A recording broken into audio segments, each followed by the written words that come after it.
Oh, come on. Come on. You're going to sit there and pretend this isn't a circus, that this isn't exactly what it is. You dragged a private citizen into this room because you're terrified. You're terrified of 25 million people who listen to me every single day. You're terrified because your party is about to get wiped out in November, and you need a show trial to distract from the fact that you have done nothing for the American people in 4 years.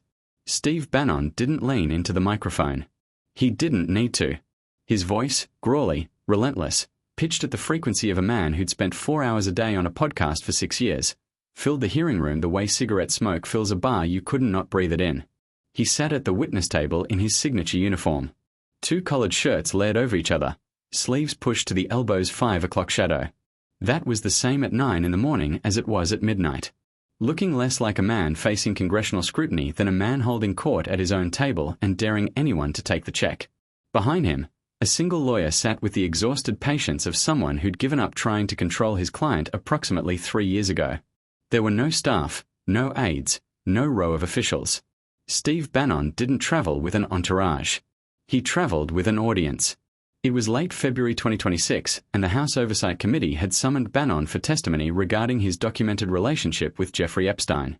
Hundreds of text messages, emails, photographs, and 15 hours of video interviews that had spilled into public view when the Department of Justice released 3.5 million pages of Epstein files in January and February. The documents revealed what Bannon's 25 million podcast listeners had never been told. That the man who'd spent years calling Epstein the key that picks the lock and demanding the files be released had himself been one of Epstein's closest confidants in the final 18 months of the pedophile's life. The timing was extraordinary. Just 2 weeks earlier, the DOJ under the Trump administration had moved to dismiss Bannon's contempt of Congress conviction from 2022 when he defied a subpoena from the January 6 Select Committee.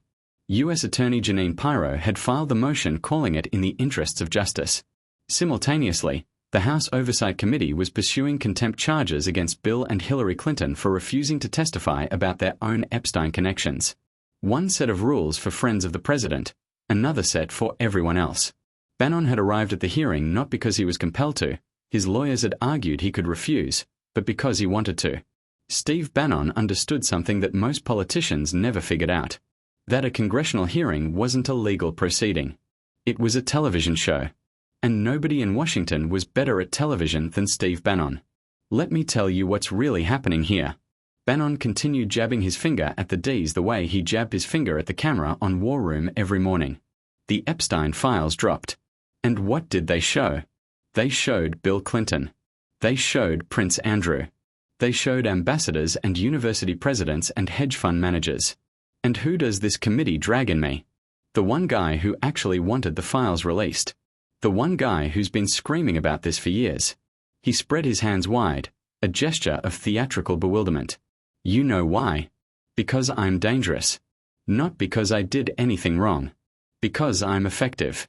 Because War Room reaches more people than CNN and MSNBC combined. Because when I talk, things happen, and that terrifies every single person sitting on that side of the room. He turned his gaze to the Democratic side of the D's, scanning the faces until he found the one he was looking for. Congresswoman Jasmine Crockett. Second row, leather portfolio on the desk in front of her. Expression unreadable. Bannon had been briefed on her. He'd discussed her on War Room. He'd called her the Democrats' attack dog and a tick. Talk lawyer who's never tried a real case in her life. He told his producers that if the Democrats sent Crockett after him, it would be the best content we've had in months. Congresswoman Crockett. Bannon said, his voice dropping into the register he reserved for what he considered beneath him, which was most things. I know you've prepared your little presentation. I've seen your clips. Very entertaining. Big numbers on social media. He smiled not warmly, but the way a poker player smiles when he thinks he's holding the better hand. But this is the big league, sweetheart. This isn't Dallas County Courthouse. This isn't some state rep hearing in Austin. You want to come at Steve Bannon bring something real? The word hung in the air like a slap, sweetheart, on live television to a sitting member of Congress in a federal hearing room. The Republican side of the D's went quiet, not with approval, but with the silence of people who just realized someone had pulled a pin from a grenade and was holding it with the casual confidence of a man who'd forgotten grenades explode. Even Jordan, who'd been nodding along with Bannon's rant, stopped nodding. The Democratic side erupted. Three members were on their feet simultaneously. Ranking Member Jamie Rassin was reaching for his microphone. Congresswoman Alexandria Ocasio-Cortez was visibly furious. Staffers were whispering urgently. At her seat, Jasmine Crockett had not moved, had not flinched, had not looked at the colleagues rising to defend her, had not reached for her water or shifted in her chair or broken eye contact with Bannon for even a fraction of a second. She'd been watching him the way a demolition engineer watches a condemned building with professional interest and absolute certainty about what was coming next. Jordan gave for order half-heartedly. The witness will address members of the committee with appropriate respect. Mr. Chairman A. Crockett said, her voice cutting through the noise with the precision of a scalpel through gauze. I don't need protection from Mr. Bannon's vocabulary. I need my 5 minutes. Jordan hesitated, then nodded. The gentlewoman from Texas is recognized. Crockett let 4 full seconds of silence pass. For seconds in which Steve Bannon's smile held, then flickered, then held again, but with visible effort the way a light bulb flickers before it burns out. Mr. Bannon, she said, her voice barely above conversation. Thank you for calling me sweetheart. You've just told 20 million C-SPAN viewers exactly how you treat people you think can't fight back. She opened her leather portfolio. Now, let me show you what happens when they can. Mr. Bannon, you've spent the past 10 minutes telling this committee that you're a private citizen being persecuted for being effective. So, let's start there. Let's talk about how effective you've been and who's paid the price for it. She pulled out a document of federal indictment with the case number, and Southern District of New York had her visible even on camera. In August 2020, you were arrested on a 150-foot yacht belonging to a Chinese billionaire fugitive and charged with conspiracy to commit wire fraud and money laundering. The charges related to We Build the Wall, a fundraising campaign that raised over $25 million from American citizens who believed their money would go to building a border wall. She looked up from the indictment. The campaign promised donors that 100% of their contributions would fund construction. Every email said it. Every social media post said it. Not a single penny will go to anyone's salary or compensation, the campaign told supporters. She pulled out a highlighted section.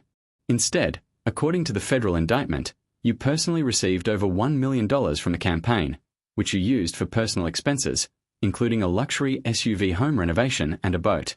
Your co-defendants, Brian Kvage, Andrew Badalato, and Timothy Shea were charged alongside you. She set down the indictment and pulled out a second document. But here's what makes your case different from ordinary fraud, Mr. Bannon. Most fraud defendants claim they didn't know the money was being misused.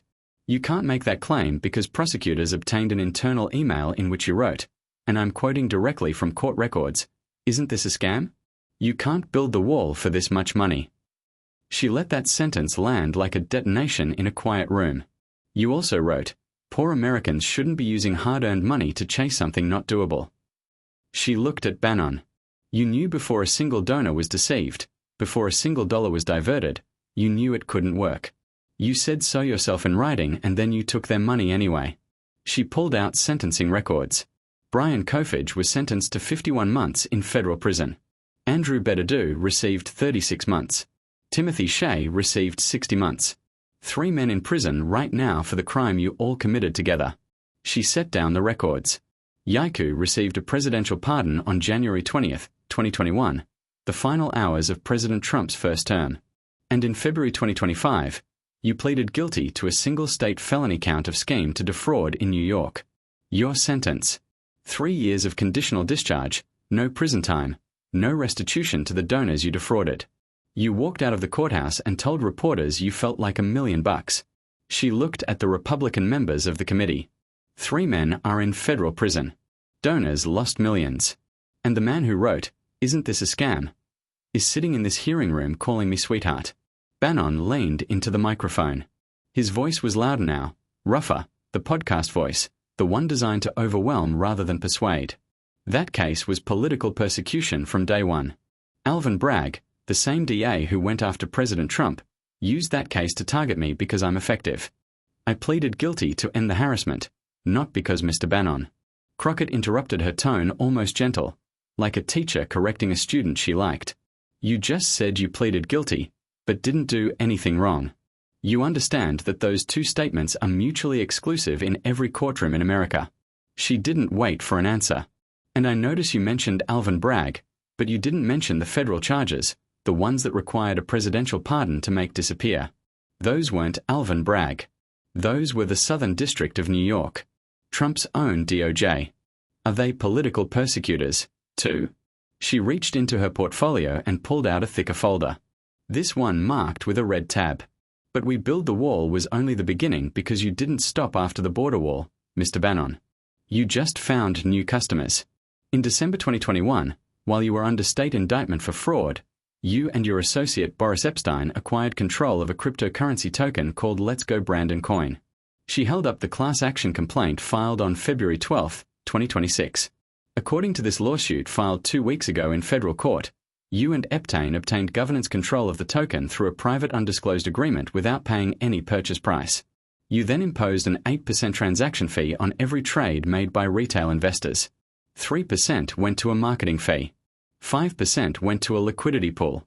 Both were controlled by you. She turned the page. The lawsuit alleges that you and your affiliates were whitelist, exempted from the fees you imposed on ordinary investors. 2 billion tokens were transferred to entities you controlled fee-free. None of this was disclosed to investors. She set down the complaint. In February 2023, you announced you were walking away from the project. The token's price dropped 67% in a single day. Trading volume spiked 1,500% as your supporters panic sold while you'd already extracted your profits. She pulled out a timeline. In December 2023, you activated a mechanism to freeze investor wallets, locking their money in place while exempting your own. You rebranded the token as Patriot Pay and maintained total control through a structure that let you change the rules without holder consent. She looked at Bannon in February 2025, exactly 1 year ago. This month, you disabled trading entirely, promised to distribute remaining funds within 7 days. The money never came. The token's value collapsed to near zero. She set down the timeline. Mr. Bannon, the people who bought this token weren't Wall Street traders. According to the complaint, you deliberately targeted a politically aligned and deeply loyal audience. Your audience, the 25 million people who trust you because you tell them every morning that you're fighting for them. Her voice dropped. You took their border wall money, then you took their crypto money. Same audience, same pitch, same result. The only thing that changed was the product. Bannon tried to interrupt that lawsuit. Is Mr. Bannon, would you like to tell this committee under oath that you received no financial benefit from the Let's Go Brandon token? Because if so, you're welcome to make that statement right now. Bannon's lawyer leaned in and whispered urgently. For the first time in the hearing, Bannon did not respond. He sat back in his chair, jaw working, eyes locked on Crockett with an intensity that had shifted from contempt to calculation. I'll take your silence as an answer, Crockett said. She set down the crypto documents and pulled out a new folder. This one thinner, but somehow heavier in the way she held it. Mr. Bannon, I want to pause before we move to the next topic because what I've just described, the border wall fraud and the cryptocurrency scheme, isn't two separate incidents. It's a business model, and the business model has a very specific target audience. She looked at the gallery. The press rows, the public seating the cameras. The people who sent money for the border wall weren't hedge fund managers. They weren't tech investors. They were retirees on Social Security, veterans on disability, factory workers who'd lost their jobs and were angry about it. They sent $25, $50, $500 money they couldn't afford to lose because you told them you were building something for them. She turned to Bannon. And then while you were under indictment for defrauding those same people, you launched a cryptocurrency token and you targeted the same audience. The lawsuit says it explicitly deliberately targeted a politically aligned and deeply loyal audience. Not crypto enthusiasts, not financial professionals, your listeners, your viewers, the people who trust you because you told them every single morning that you're fighting for them. Her voice shifted, not louder, but somehow more personal. That's what makes this different from ordinary fraud, Mr. Bannon. Ordinary fraud targets strangers. You targeted family. You targeted the people who named their dogs after your podcast, who put your bumper stickers on their trucks, who called into your show and said, "Steve, you're the only one who tells us the truth." And you looked at that trust, that loyalty, and you saw a revenue stream. Bannon stood half out of his chair, his lawyer's hand catching his elbow. I have never defrauded the American people. I have done more for the working class of this country than every person on that day is combined. You sit in your errand-conditioned office and lecture me about fighting for people. I went to prison. I went to federal prison for 4 months because I refused to bow to your unconstitutional January 6th committee. That's what sacrifice looks like. Congresswoman, what have you sacrificed? It was his strongest moment. His voice carried genuine fury or something indistinguishable from it. The Republican side stirred. Here was Bannon the fighter, Bannon the martyr, the man who'd sat in a prison cell while Democrats ran hearings about him. For a moment, the room's sympathy wavered in his direction. Crockett let the moment breathe. Then she reached into her folder and pulled out a document with the Department of Justice seal. Mr. Bannon, thank you for raising the contempt conviction. Let's talk about it. She held up the document. In 2022, you were convicted of 2 counts of contempt of Congress for refusing to comply with a subpoena from the January 6th Select Committee. You served approximately 4 months in federal prison. You've described this as proof of your willingness to sacrifice for principle. She set it down and pulled out a second document, the DOJ motion filed February 9, 2026. 2 weeks ago, U.S. Attorney Jeanine Pirro, appointed by this administration, filed a motion asking a federal judge to dismiss your conviction with prejudice, meaning it can never be refiled. The stated reason, the interests of justice. She pulled out a third document. At the same time, the same month, this very committee voted to recommend contempt charges against Bill and Hillary Clinton for refusing to testify about their connections to Jeffrey Epstein. She set down all 3 documents side by side. So, let me make sure I understand the principle, Mr. Bannon. When you refuse a congressional subpoena, the Department of Justice erases your conviction and calls it justice. When someone the president doesn't like refuses a congressional subpoena, this committee recommends criminal prosecution. She looked at the Republican members. Is that the principle? Is that what you went to prison for? Because from where I'm sitting, it doesn't look like principle. It looks like privilege. She turned back to Bannon. And that privilege is what connects every document on this table. You defrauded donors and got pardoned. You were convicted of contempt and got the conviction erased. You launched a crypto scheme targeting your own supporters and haven't been charged. 3 co-defendants sit in prison cells right now. 600 crypto investors lost their savings. And every time someone tries to hold you accountable, a door opens that doesn't open for anyone else in America. Her voice dropped. In the America you describe on War Room, every morning the America where elites get away with everything while working. People pay the price. You would be the villain, Mr. Bannon. You are the 2-tiered justice system you claim to fight against. The silence that followed had weight, physical pressing weight, the kind that makes people shift in their chairs and study the floor.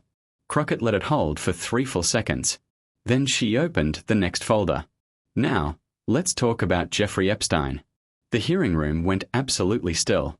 This was what 20 million viewers were watching to see. You've spent years on War Room calling for the release of the Epstein files. In July 2025 at a Turning Point USA event, you told the crowd, and I'm quoting, "This is about who governs us. Epstein is the key that picks the lock." You positioned yourself as the person demanding transparency. She pulled out a stack of documents. DOJ releases House Oversight Committee exhibits, text message logs. What you didn't tell your 25 million listeners is that you were one of Jeffrey Epstein's closest personal contacts in the final 18 months of his life. She held up the first document. Between January 2018 and July 2019, you and Jeffrey Epstein exchanged hundreds of text messages and emails. You texted at all hours. You traded political intelligence. You discussed Donald Trump's legal troubles while he was sitting in the Oval Office. You made plans to meet in New York and Paris. Epstein texted you on the night of his arrest, July 6, 2019, to cancel your breakfast meeting the following morning. His exact words, all cancelled. She turned the page. In April 2019, you texted Epstein offering to, and I'm reading from the DOJ file, rebuild your image.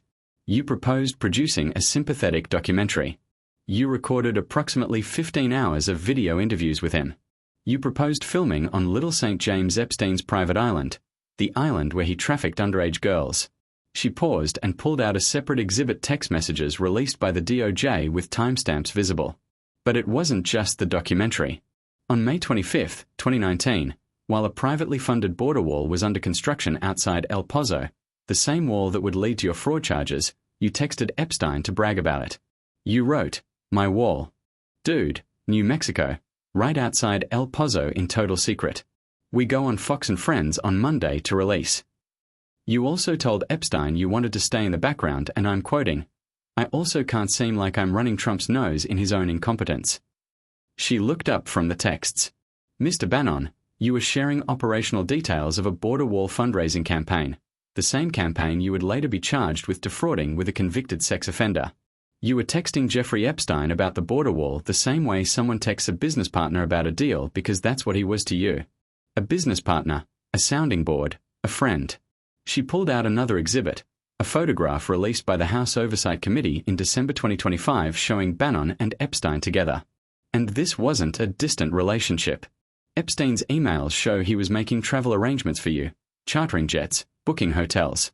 He reserved a plane to fly you to the United Kingdom to speak at the Oxford Union. He funded your travel to Paris. He connected you with political figures across Europe for your nationalist populist movement. She set down the photograph.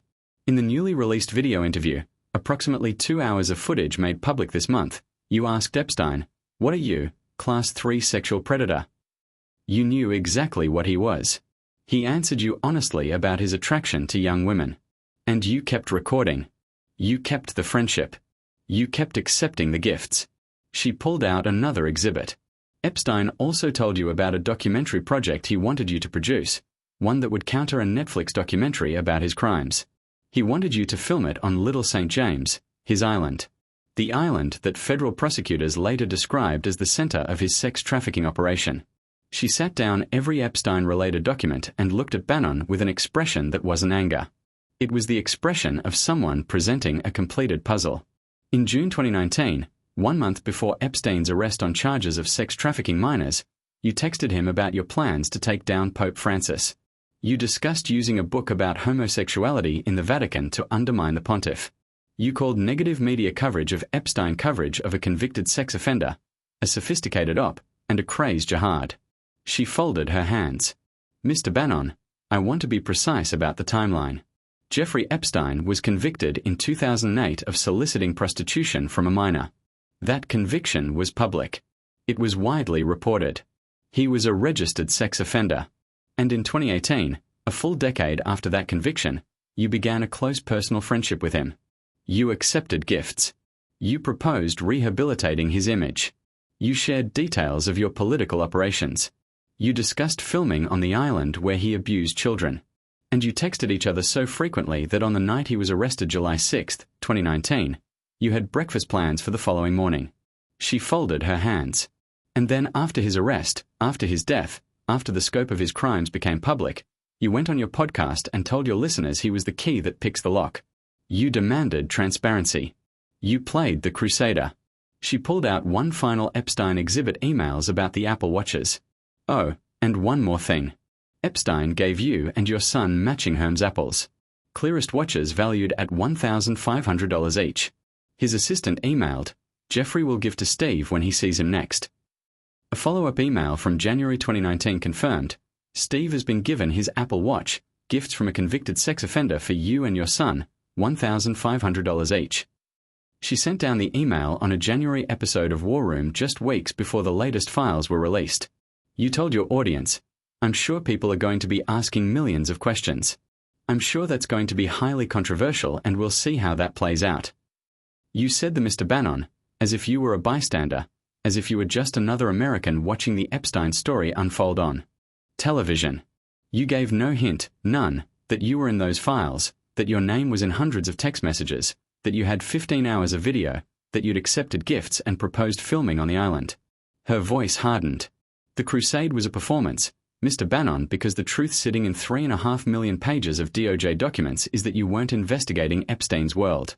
You were living in it and you went on your podcast every day and lied about it to the 25 million people who trusted you to tell them the truth. The hearing room was silent. The heavy, suffocating silence of a truth that couldn't be unsaid. Bannon erupted. He slammed his palm on the table hard enough to make the microphone jump. This is I have never been accused of wrongdoing in connection with Epstein's crimes. Not once. I wanted those files released.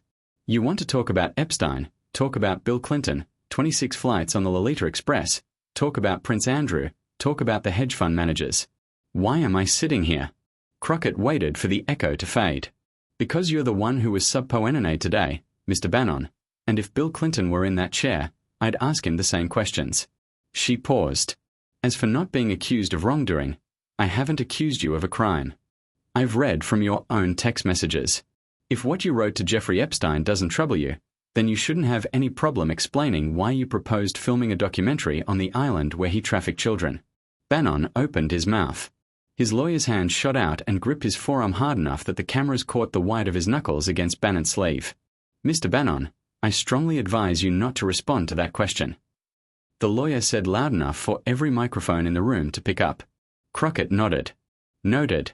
She pulled out a final set of documents, career records, FEC filings, a podcast transcript. Mr. Bannon, I want to close with the thing that connects all of this because the border wall fraud, the crypto scheme, the Epstein relationship, the contempt conviction, the pardon, they're not separate stories. They're one story. And the story is a business model. She held up a career summary. You graduated from Harvard Business School. You worked as an investment banker at Goldman Sachs, one of the most elite financial institutions in the world. You used Goldman Sachs funding to launch Internet Gaming Entertainment, a digital gaming venture that generated $60 million and was linked to financial fraud through virtual currency operations. Years before cryptocurrency existed, you were already using virtual money to extract real money from real people. She turned the page. After Goldman Sachs, you moved to Hollywood. You produced films. You invested in media. You ran Breitbart News from a Capitol Hill townhouse. Your financial disclosures estimate your net worth between $15 and $20 million. She sat it down and looked at Bannon, not with anger, but with the expression of someone presenting evidence that speaks for itself. Every morning for 6 years, you go on a podcast and tell factory workers in Michigan, veterans in rural Pennsylvania, and truck drivers in Ohio that you're fighting the elite, that you're one of them, that you understand their pain because you're standing shoulder to shoulder with them against a corrupt ruling class. She leaned forward. Mr. Bannon, you are a Harvard-educated Goldman Sachs investment banker who lives on Capitol Hill and has a net worth of $20 million. You spent your career in the three most elite institutions in America, Goldman Sachs, Harvard, and the White House. You are not fighting the elite. You are the elite. The only difference between you and the people you attack on War Room is that they don't pretend to be something they're not. Bannon, who had been coiling tighter with each document, made his move. He pushed back from the witness table, the chair scraping against the floor with a sound that made everyone in the room flinch. I don't have to sit here for this, he said, his voice vibrating with something between rage and calculation. I'm a private citizen. I came here voluntarily, and I am not going to sit here while a freshman congresswoman from Dallas reads opposition research off a teleprompter and calls it oversight. He started to stand. The room held its breath. This was the moment everyone knew was coming. The moment Bannon had been building towards since the hearing started. The last time he'd walked away from a congressional subpoena, he'd gone to prison for 4 months. But that conviction was being erased. The DOJ was on his side now. He could walk out, and what would they do? Hold him in contempt? The same Justice Department that was dismissing his last contempt conviction. Jordan sat frozen gavel in hand, caught between the instinct to let his ally escape and the knowledge that cameras were broadcasting to 20 million viewers. Rassin spoke first. Mr. Chairman, the witness is under subpoena. If he leaves this hearing room, this committee has an obligation. Bannon's lawyer stood and whispered urgently in his ear. Not a gentle whisper, but the kind of whisper that carries across a room, because it's really a command disguised as advice. Whatever he said worked. Bannon lowered himself back into the chair slowly. The way a man sits down when he wants everyone to know he's choosing to sit, not being made to. I'm staying, Bannon said into the microphone, because I have nothing to hide. Unlike half the people on that dais, Crockett had watched the entire sequence without moving. Now she spoke, her voice carrying the quiet authority of someone who just learned everything she needed to know. Thank you for staying, Mr. Bannon, because I have one more area to address. She pulled out the podcast transcript. February 5th, 2026. 2 weeks ago on War Room, you told your listeners, and I'm quoting directly, that ICE will surround the polls in the 2026 midterm elections. She let those words settle over the room. Federal immigration agents surrounding polling places during an American election. You said this on a podcast that reaches 25 million people, many of whom live in communities with significant immigrant populations, citizens and non-citizens alike, who would hear that statement and understand it as a threat. She set down the transcript. You said it from a studio in Washington, D.C., in a comfortable chair, behind a microphone, in total safety. And that's the pattern, isn't it, Mr. Bannon? You don't go to the polls. You don't stand in the communities you're threatening. You sit in a studio and tell other people to be afraid or to make other people afraid. And then you watch the ratings. She gathered every document. The federal indictment, the guilty plea, the crypto complaint, the Epstein texts, the Apple Watch emails, the Goldman Sachs records, the DOJ contempt dismissal, the podcast transcript into a single precise stack. Mr. Bannon, you called me sweetheart 15 minutes ago. You said this was the big leagues. You told me to bring something real. She gestured at the stack. Every document in this pile was written, signed, or sent by you. Your emails, your texts, your guilty plea, your FEC filings. I didn't build this case, Mr. Bannon. You did. One grift at a time. She stood. You've spent 6 years telling 25 million people that you're fighting for them, that you're the warrior, that everyone else is the elite, and you're the man of the people. Her voice dropped to the quiet register that by now every viewer had learned meant the most devastating thing was about to be said. But the evidence tells a different story. It tells the story of a man who found a group of Americans who were scared and angry and desperate for someone to trust, and he charged them for the privilege. Border wall donations, crypto tokens, podcast subscriptions, merchandise. Every fear became a product. Every enemy became a fundraising campaign. And every supporter became a customer who didn't know they were being sold. She looked at Bannon one final time. His lawyer's hand was still on his arm. His face had settled into something. Grey and rigid, not the combative flush of the podcast warrior, but the pore of a man who'd been recognized publicly and permanently for exactly what he was. You're not a populist, Mr. Bannon. You're a con artist who uses populism as a business model. And the people you've conned are the ones who can least afford it. Veterans on disability, retirees on fixed incomes. Workers who sent you $25 because you told them it would build a wall you knew couldn't be built. She closed her portfolio. They deserved better, and you knew it because you wrote it yourself. Poor Americans shouldn't be using hard-earned money to chase something not doable. She sat down.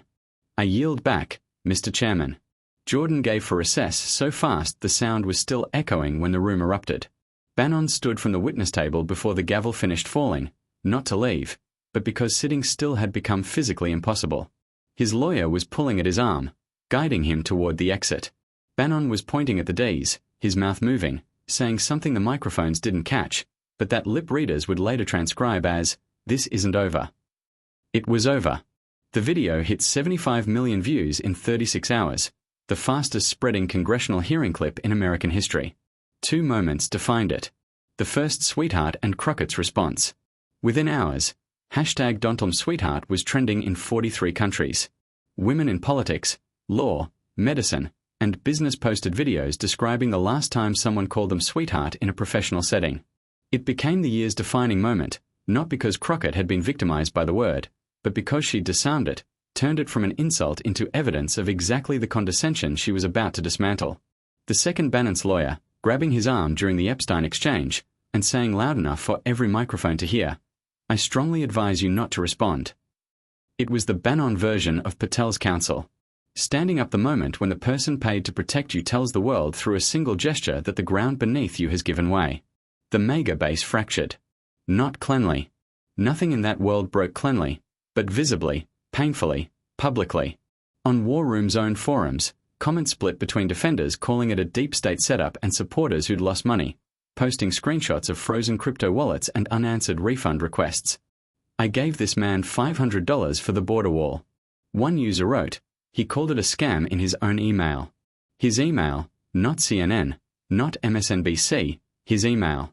The Epstein revelations hit differently than the fraud evidence. The fraud could be rationalized. Bannon's defenders could call it political persecution. The way they'd been trained to dismiss every legal action against every MAGA figure. But the Epstein texts were harder to explain away. The MAGA movement had spent years building its identity around the Epstein conspiracy, the belief that a network of elite pedophiles controlled world governments and that only Donald Trump and his allies would expose them. It was the foundation of QAnon, the animating energy behind Save the Children rallies, the moral core of the movement's self-image. And now the DOJ's own files showed that the movement's chief propagandist, the man who led the demand for Epstein transparency, had been texting Epstein every day, accepting gifts, proposing documentaries to rehabilitate his image and sharing details about the border wall operation that would later become a federal fraud case.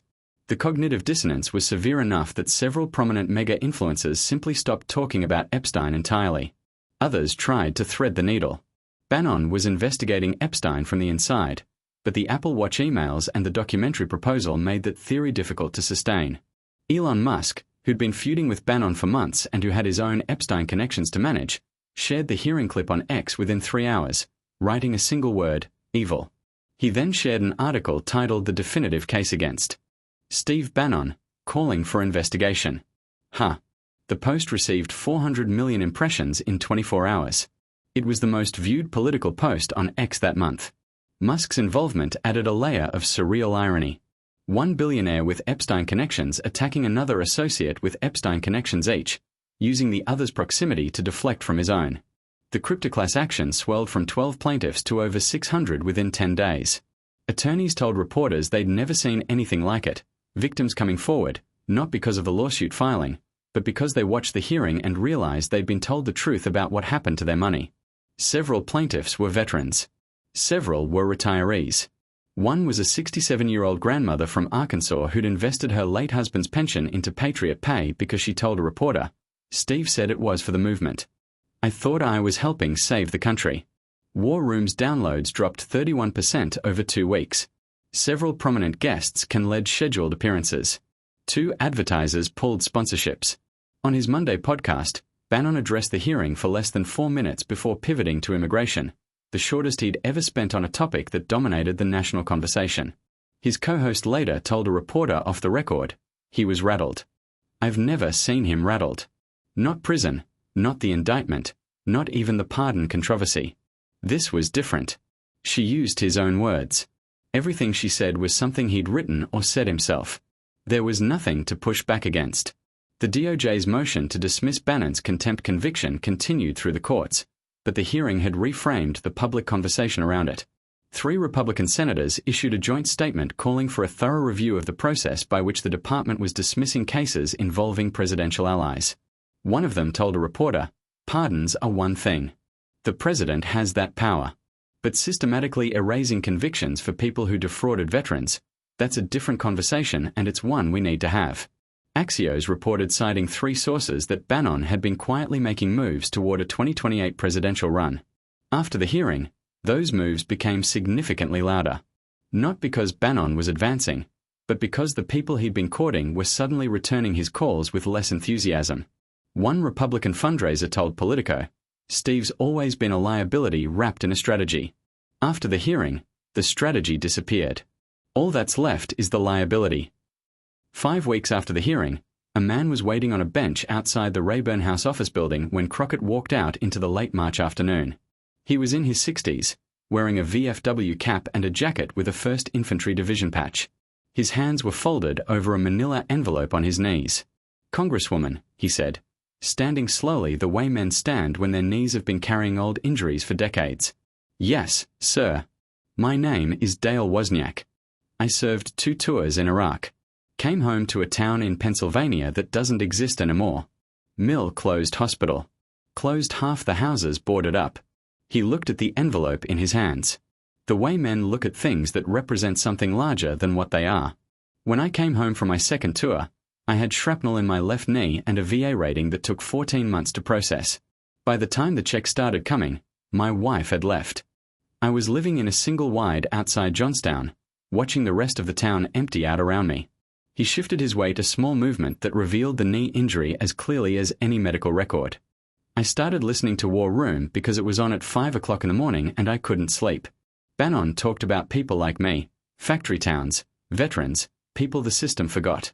And I thought, finally, someone who gets it, someone who's talking about us like we matter." He opened the envelope. "When he started the wall campaign, I sent $500. My disability check for the month. I ate ramen for 3 weeks. Didn't care.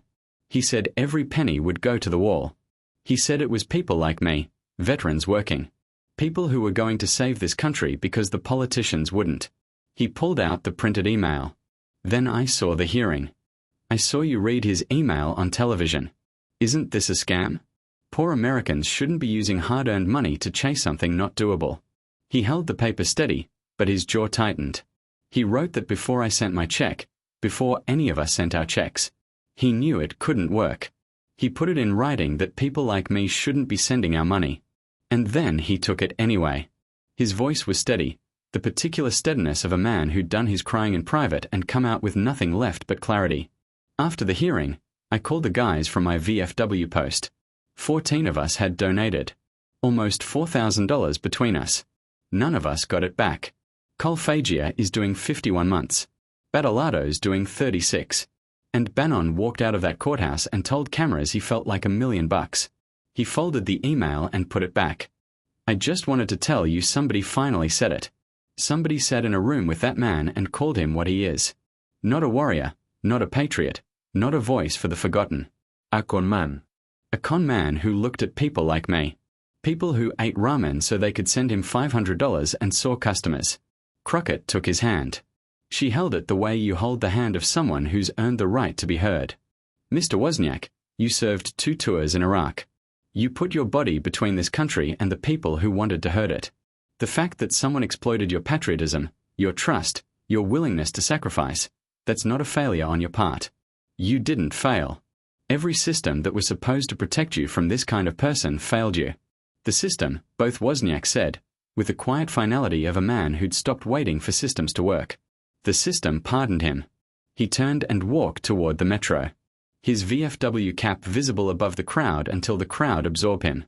One more veteran disappearing into a city that would forget about him by tomorrow. Crockett stood on the steps for a long time. The Capitol dome was sharp against the clear sky. Her phone buzzed. A text from a colleague. War room ratings still dropping. Crypto lawsuit growing. He's wounded. Not finished, but wounded. She put the phone away, wounded. That was the most Oversight could do to someone like Bannon. Not stop him, not undo the damage, not refund the donations or unfreeze the wallets or unend the texts to a dead sex trafficker. Just wound him. Make the grift slightly more expensive. The silence slightly harder to maintain the next veteran with a disability check. Slightly more likely to pause and ask, is this real or is this a scam? Sometimes that pause was enough. Sometimes it wasn't.